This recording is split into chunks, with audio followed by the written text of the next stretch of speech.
गुरु प्यारी सात संगत जी, सभी को प्यार भरी राधा स्वामी जी। संगत जी, आज की जो साखी मैं आपको सुनाने जा रहा हूँ वह हमारे जीवन की एक बहुत गहरी सच्चाई को उजागर करती है। कई बार जीवन की राह पर चलते चलते ऐसा समय आ जाता है कि जब इंसान खुद को चारों तरफ से अंधेरे की में घिरा हुआ महसूस करता है, तो उसे लगता है जैसे उसकी सारी जिंदगी, सारी मेहनत, उसकी सारी कोशिशें और उसकी सारी उम्मीदें कहीं खो गई हो। उस समय मन में यह सवाल आता है कि आखिर ऐसा हमारे साथ ही क्यों हो रहा है।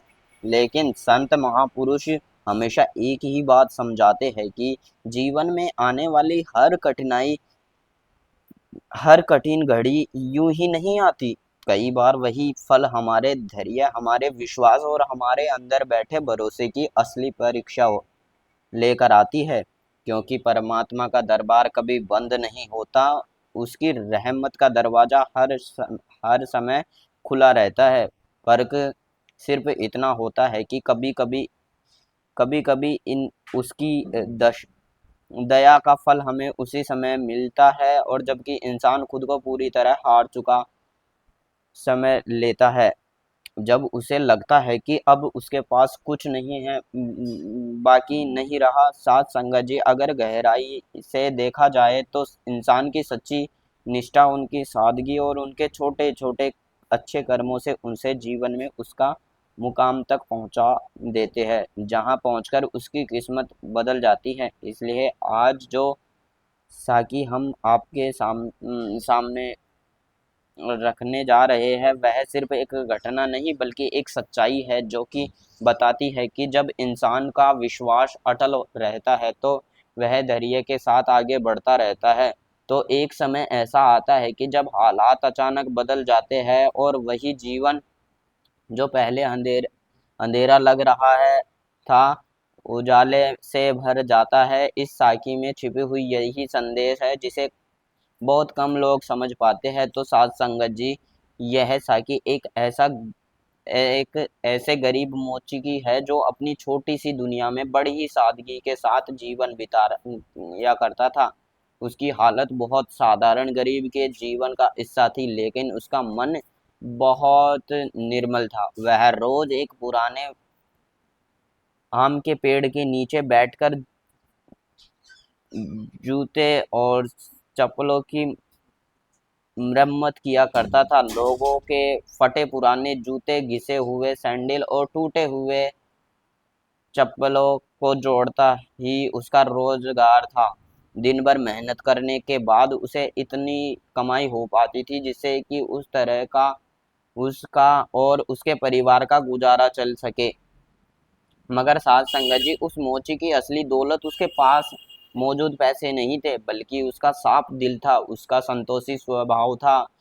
अंदर से इतना संतुष्ट रहता था कि थोड़े में भी खुश रह जाता था।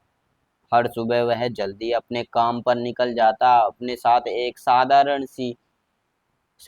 सा टिफिन में रोटी लेकर आता था। दोपहर का समय होता था, उसी आम के पेड़ के नीचे बैठकर बड़ी श्रद्धा के साथ वह रोटी खाता था। उससे पहले परमात्मा का धन्यवाद करता था, उसका शुक्र अदा करता था, क्योंकि उसके दिल में परमात्मा के लिए गहरा विश्वास था और सच्ची श्रद्धा थी। साथ संगत जी, उसका रोज एक और प्यारा सा नियम था कि जैसे ही वह रोटी खाने के लिए बैठता था, वहां कोई छोटे छोटे पशु पक्षी उड़कर उसके पास आकर बैठते जाते थे। तो वह मोची ही बड़ी प्यार से अपनी रोटी का थोड़ा सा हिस्सा तोड़कर उसे छोटे छोटे टुकड़ों में बांट दिया करता था, उन चिड़ियों के सामने डाल दिया करता था। चिड़िया भी जैसे ही इस ममता को समझती थी, हाथ जोड़कर बड़े ही प्रेम से परमात्मा का धन्यवाद कर रहा है। यह सब देखकर मुसाफिर के मन में एक प्रश्न उठता है। वह मुस्कुराते हुए मोची से बोला कि भाई, आप तो बड़ी साधारण सी रोटी खा रहे हो, फिर इतने प्रेम से परमात्मा का शुक्र अदा कर रहे हो। इस दुनिया में तो ऐसे भी लोग हैं जो रोज तरह तरह के स्वादिष्ट भोजन खाते हैं, लेकिन उनके मन में परमात्मा के लिए धन्यवाद का भाव नहीं आता। यह सुनकर मोची हल्का सा मुस्कुराया और बहुत सादगी से जवाब दिया कि उसने उसका मैं खुद को किसी के कम नहीं मानता। परमात्मा मुझसे जो सबसे बड़ी दौलत दी है वह है अच्छी सेहत। अगर इंसान की सेहत ही ठीक ना हो तो उसके पास चाहे कितने भी धन क्यों ना हो, वह उन सुखों को आनंद नहीं ले सकता। मेरे हाथ पैर सलामत है, मैं मेहनत कर सकता हूँ, अपने परिवार का पेट पाल सकता हूँ। इससे बड़ी कृपा मेरे लिए क्या होगी। और साथ संगत जी, उस मोची ने आगे कहा कि परमात्मा ने मुझे सब्र की दौलत भी दी है, इसलिए जो कुछ भी मुझे मिलता है उसी में संतुष्ट रहता हूँ और उसके लिए उसका धन्यवाद करता हूँ। फिर उसके पास बैठे बैठी चिड़ियों की तरफ इशारा करते हुए कहा, यह चिड़िया मेरी पड़ोसी है, इनका भी इस रोटी का हिस्सा बनाता है, इसलिए मैं अपनी रोटी से थोड़ा सा भाग इन्हें दे देता हूँ। इससे मेरा कोई नुकसान नहीं होता, बल्कि मेरा मन को बड़ा सुकून मिलता है। ऐसा लगता है जैसे दिल को सच्ची खुशी मिल गई हो। साथ संगत जी, मोची की यह बातें सुनकर वह आदमी अंदर ही अंदर बहुत प्रसन्न हुआ। फिर उसने बड़े आदर से साथ कुरान आयतें पढ़नी शुरू की। जिस तरह हर हम लोग श्रद्धा से गुरुवाणी के शब्द सुनते हैं, उसी तरह से मोची की पूरी विनम्रता से ध्यान से उस को सुनने लगा। मुसाफिर ने पढ़ना समाप्त किया तो मोची ने विम्रता से कहा, हुजूर इस पवित्र का अर्थ भी मुझे समझा दीजिए ताकि इसके संदेश में समझ सकूं। तब मुसाफिर ने बड़ी ही सरल भाषा में उसका अर्थ उसे कहा कि यह बताया गया है कि इस मालिक की बादशाह और संता का असली मालिक केवल तू ही है, जिसे चाहे तू इज्जत दे और जिसे चाहे तू ऊंचा मुकाम दे। अगर चाहे तो किसी को नीचे भी ला सकता है। हर भलाई और हर ताकत तेरे ही हाथ में है, क्योंकि तू हर चीज की पूरी तरह काबिज है। यह सब सुनते ही वह मोची अपने काम में रहा। उसी दौरान वह मुसाफिर के जूते की मरम्मत करना शुरू कर देता है। जब जूता ठीक हो जाता है तो मोची बड़े आदर से जूता उनकी तरफ बढ़ाते हुए कहता है कि मालिक, आप मुझे अपने यह काम की कोई मजदूरी नहीं लूंगा। फिर मोची ने बड़े विम्रता से कहा, मुसाफिर से कहा, "अम, मालिक, अगर आपको कृपा करे तो मुझे भी यह वाणी याद करवा दीजिए ताकि मैं भी इन्हें रोज पढ़ता रहूं और अपने दिल को सुकून दे सकूं। मुसाफिर ने बड़े ही प्रेम से उसे वह समझा वाणी याद करवा दी। उसके बाद उसने मोची को सलाम किया और वहां से आगे अपने सफर पर निकल गया। जाते हुए वह मन में मन बहुत प्रसन्न था। उसे ऐसा लगता रहता था कि जैसे आज उसने कोई बहुत ही कीमती सौदा कर लिया होगा। उधर वह मोची उन वाणी को बार बार दोहराना लगा। धीरे धीरे वह वाणी उसे पूरी तरह याद हो गई। उनका असर उसके मन पर भी पड़ने लगा। हालात यह थे कि काम करते हुए, बैठते हुए या चलते फिरते हर समय वह वाणी उसकी जुबान पर ही रहती थी। साथ संगत जी, जब वह आम के पेड़ के नीचे बैठता होता था और पास चिड़िया में चहचहाट सुनती तो वह मुस्कुराते उनसे मजाक में कहता, वाह भाई वाह, लगता है तुम्हें भी यह वाणी याद हो गई है। इस तरह दिन बीतते गए और सब कुछ पहले की तरह चलता रहा, लेकिन एक दिन अचानक हालात बदल गए। मोची के जीवन में एक बड़ी कठिनाई खड़ी हो गई। कई दिनों तक उसके पास कोई ग्राहक नहीं आया, ना कोई जूता मरम्मत करवाने आया।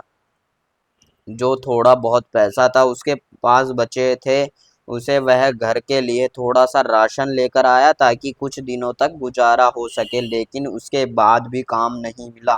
धीरे धीरे घर का सारा सामान खत्म हो गया, रोटी का इंतजाम भी बंद हो गया। अब हालात यह हो गए कि चिड़िया वो को भी रोज उनके पास आकर रोटी के टुकड़े खाती थी, इंतजार करके वापस उड़ जाती थी।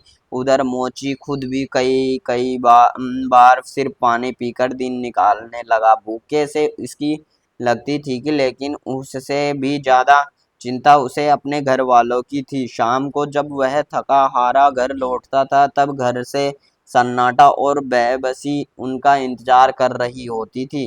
खाने के लिए कुछ भी नहीं होता था। सब लोग भूखे पेट ही सो जाते थे कि ऐसे हालात में दो 2 से 4 दिन बीत गए। अब तो मोची का उसका परिवार केवल पानी के सहारे गुजारा कर रहा था। भूख की वजह से सभी की हालात बहुत खराब हो चुकी थी।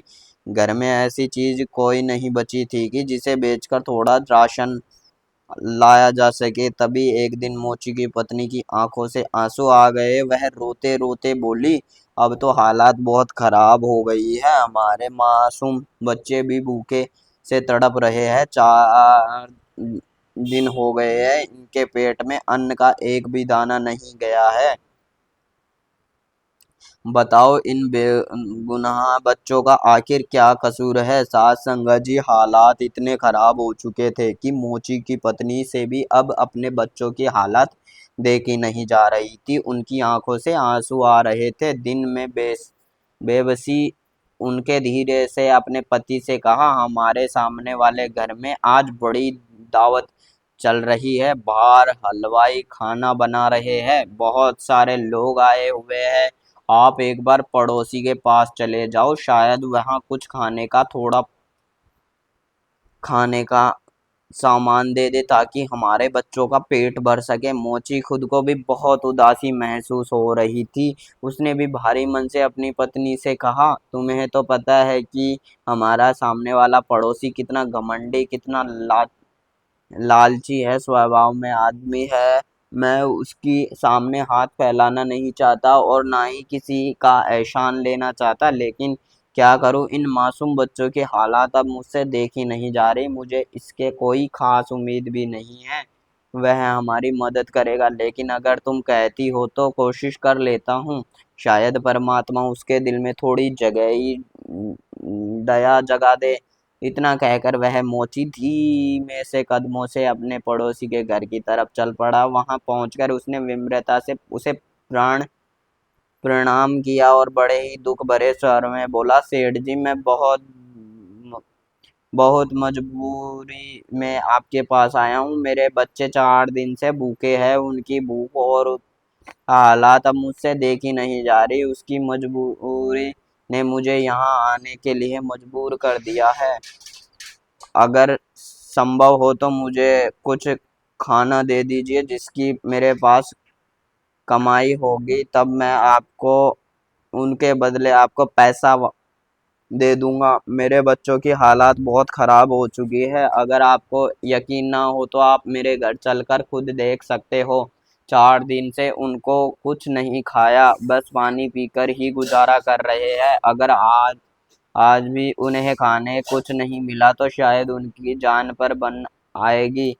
साथ संगत जी, यह सुनकर वह पड़ोसी जो घमंड से डूबा हुआ था जोर जोर से हंसने लगा। फिर तिरस्कार भरे अंदाज से बोला, बड़ा बड़ा चाल का बनता है तू। लगता है तूने बाहर हलवाई को खाना बनते हुए देख लिया है और सोचा होगा कि चलो बहाना बनाकर कुछ मांग ही लाते हैं। मेहनत करने करके कमाई में तुझे शर्म आती है और मुफ्त के खाने का बहाना ढूंढते हो। मुझे दुख मुझे देख मुझे मैंने अपनी जिंदगी में कितनी मेहनत की है, तब जाकर आज इस मुकाम तक पहुंचा हूँ। फिर मैं क्यों तेरे जैसे मुफ्त में मांगने वाले को अपना खाना बर्बाद करूँ। और पता नहीं उसी अहंकार व्यक्ति ने मोची से क्या क्या कहकर उसे बेचारा चुपचाप खड़ा हुआ सब कुछ सुनता रहा। फिर वह पड़ोसी ने उसे घर से बाहर जाने के लिए बोल दिया। फिर इतना सुनकर वह 2-3 नौकर जोरदार से पकड़कर मोची को धक्का देकर घर से बाहर निकाल दिया। और मोची बेचारा, उसके अंदर हुनर तो था मगर ताकत नहीं थी। उन नौकरों का धक्का देने के जमीन पर गिरना, फिर उसका थोड़ी चोट लगना, जिसके कारण उसके सिर पर खून से निकलना लगा। और फिर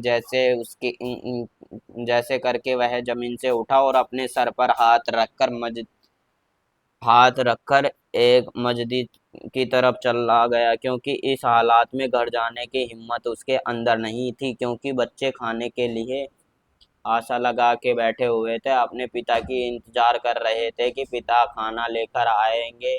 और उधर मस्जिद में जाकर मोची से ने मुझे पहले तो अपने कपड़ों का झाड़ा और अपने सर का जख्म साफ किया और फिर नमाज पढ़ने लगा। फिर नमाज अदा करने के बाद वह परमात्मा के आगे रो रो कर गुनाहों को माफी मांगने लगा। रोते हुए वह कहने लगा कि अल्लाह, बादशाह मालिक आप हो, आप जिसको चाहे इज्जत बख्शे हो, आप हर चीज कादिर हो। मौजूद खुदा के सामने बैठकर रो रहा था और वहीं वह एक बार बोल रहा था कि फिर इतने में मस्जिद से एक आदमी मोची के पास आया। उसने मोची की जुबान से यह लफ्ज सुने तो उसके दिल पर एक बड़ा गहरा असर हुआ और फिर वह वहां पर नमाज पढ़ने लगा गया। नमाज अदा करने के बाद उसने मोची को सलाम किया और कहा, मैं एक व्यापारी हूँ और इस शहर में अपना सामान लेकर आया हूँ बेचने के लिए, मगर जब मैं यहाँ आया तो मेरा साथी की मृत्यु हो गई और अब मैं मुझे एक नया साथी चाहिए। और तू ही मौला का घर में है और मैं भी मौला के घर में हूँ, तो साथ साथ काम करे तो मैं तुम्हें तेरा पूरा हक दूंगा, तुझे तेरा पूरा हक मिलेगा। और तू मेरे साथ एक वादा कर कि तू ईमानदारी से साथ में काम करेगा। फिर मोची परमात्मा का शुक्रिया अदा करता है, क्योंकि परमात्मा ने उसकी दुआ सुन ली थी। और फिर उस व्यक्ति को मोची को कुछ पैसे देकर और फिर मोची ने उन पैसों से बच्चों के लिए खाना खरीदा और अपने घर ले गया और फिर सभी ने मिलकर भोजन खाया। और फिर मोची ने व्यापारी के साथ मिलकर काम करना शुरू कर दिया और फिर कुछ ही समय के बाद काफी पैसे जमा हो गए। और फिर जब व्यापारी अपने शहर चले जाने के लिए बोला, फिर मोची ने अपना कारोबार शुरू कर दिया, क्योंकि उसे व्यापार की समझ आ गई थी। परमात्मा को उसने कारोबार में बरकत दी और फिर तरह तरह के मोची कुछ तरह इस तरह मोची कुछ समय के शहर से सबसे बड़ा हम्म, अमीर आदमी बन गया था। उसके खूबसूरत सा मकान बना लिया और जिस वाणी वह हर समय पढ़ता रहता तो उसी के लिए एक पत्थर का लिखाव अपने घर के मेन गेट पर लगवा दिया। और अब उसके घर पर नौकर काम करते थे, रसोई में बहुत भोजन तैयार होता था। और जो भी गरीब भूखा प्यासा उनके घर आता था तो मोची उनको इज्जत के साथ पूरे सम्मान के साथ ठाकर भोजन करवाता था, उसी मस्जिद की करता था। और उनसे पड़ने के नीचे रहने वाली उसी पेड़ के नीचे रहने वाली चिड़ियाओं को मोची आज भी नहीं भूला था। वह हर रोज उनके लिए रोटी के छोटे छोटे टुकड़े करके डाल कर आता था। फिर एक बार सर्दी का मौसम था, ठंड के कारण बाहर कांपते हुआ एक बुजुर्ग, जो कि वही वही लालची और घृणा वाला व्यक्ति था, जो कि उसके दरवाजे पर पहुंच गया। और फिर मोची का नौकर उसको अंदर ले आया, उसको नए कपड़े दिए और रसोई में जाकर गर्मा गर्म खाना खिलाया। उस आदमी की हालात देखकर उस नौकर की आंखों से आंसू आ गए। इत्तेफाक से मोची की जाग रहा था, उसने नौकर को रोते हुए देखा, पूछा कि क्या बात है, तू रो क्यों रहा है। नौकर ने कहा कि हुजूर, जो जो कुरान की आयतें आपकी घर के बाहर वाणी लिखी हुई है, तो उसका मतलब आज मुझे समझ आया है। यह बुजुर्ग अभी अभी कांपता हुआ यहाँ आया है, तो यह कई साल पहले बहुत अमीर व्यक्ति था, उसके पास बहुत सारा धन था, दौलत थी, मगर वह हमेशा गरीबों और लोगों को बेवकूफ समझता था, कभी किसी की खैरात नहीं की देता था। आज परमात्मा ने इसे इस हालात में बनाकर भेजा है। फिर मोची यह सुनकर कहता है कि असल में परमात्मा हर चीज में कादिर है। यह इज्जत और यह बेइज्जती उसके ही हाथों में है। और फिर जब मोची दूसरे कमरे में गया तो उसने देखा कि यह तो उसका वही पुराना अहंकारी पड़ोसी बैठा हुआ है जिसके कई साल पहले उसको धक्का मारकर घर से निकाल दिया था। मोची को उसका सलाम किया और कहा कि सेठ जी, मैं आपका वही गरीब मोची हूँ और कई साल पहले आपका पड़ोसी था। एक बार कई दिनों में भूखे से मुझे मजबूर कर दिया था। उसे मजबूरी के कारण मैं आपके द्वार पर सहायता मांगने आया था। उस वक्त आपके मुझे धक्का देकर घर से बाहर निकाल दिया था और उसी दिन से जो मेरे सर पर चोट लगी तो उसका निशान आज भी है। पर पड़ोसी ने मोची को पहचान लिया और रोने लगा और रोते हुए बोला कि परमात्मा ने मुझे सजा दी है, मेरे बुरे कर्मों की सजा दी है। मेरा सारे का सारा कारोबार तबाह हो गया है। मेरी पत्नी का देहांत हो गया है, मेरे बच्चे आवारा हो गए हैं और मैं खुद भी बीमार हो गया हूँ। मेरा घर भी बिक गया है। अब मेरे पास कुछ नहीं है, सिर पर छत भी नहीं है वहाँ, और ना ही कोई सहारा है। मुझे आज सहमत में आया है कि जो धन दौलत है वह गुरु गुरूर करता है तो उसका अंजाम हमेशा बुरा ही होता है। वह परमात्मा जिसको चाहे इज्जत बख्शता है और जिसको चाहे इज्जत देता है। मोची कहा कि हर एक चीज का परमात्मा के हाथ में और परमात्मा की इजाजत के बिना किसी पर भरोसा नहीं करना चाहिए, क्योंकि पैसा क्या है, यह तो आने वाली चीज है। इसका अहंकार करना अच्छा नहीं है। अब तुझे बहुत सजा मिल चुकी है। सच्चे मन से मैं साथ परमात्मा में काफी मांग लो। वह बड़ा होकर होनहार हर रहम दिल है, वह जरूर तुझे बख्श देगा। मैं तुझे कुछ पैसे दे रहा हूँ, इससे तू दोबारा कारोबार शुरू कर देना। परमात्मा तेरी सहायता जरूर करेंगे, क्योंकि बेशक परमात्मा हर चीज का कादिर है। साथ संगत जी, इस साकी से हमें यही सबक मिलता है कि असल दौलत सिर्फ पैसा ही नहीं है, हमारे सच्चे संस्कार, रहम दिल और विश्वास। और मोची को जो अपनी शादी का विश्वास जो तसल्ली मिली तो वह किसी आस आसन मेहनत से नहीं मिली थी। जब हम सब सब्र के साथ किसी मदद करते हैं तो परमात्मा उसका फल हमें जरूर देते हैं, क्योंकि दौलत, इज्जत और बेइज्जती सिर्फ उस परमात्मा के हाथों में है जिसके ऊपर कभी अहंकार नहीं करना चाहिए। इस साकी से हमें यही सीख मिलती है, कभी हमें अहंकार नहीं करना चाहिए, हमें सभी की मदद करनी चाहिए। तो साथ संगत जी, आप सभी को यह साकी अच्छी लगे तो आप हमारी वीडियो को लाइक करें और हमारे चैनल को सब्सक्राइब करें, ताकि हर रोज नई नई साकी से आपको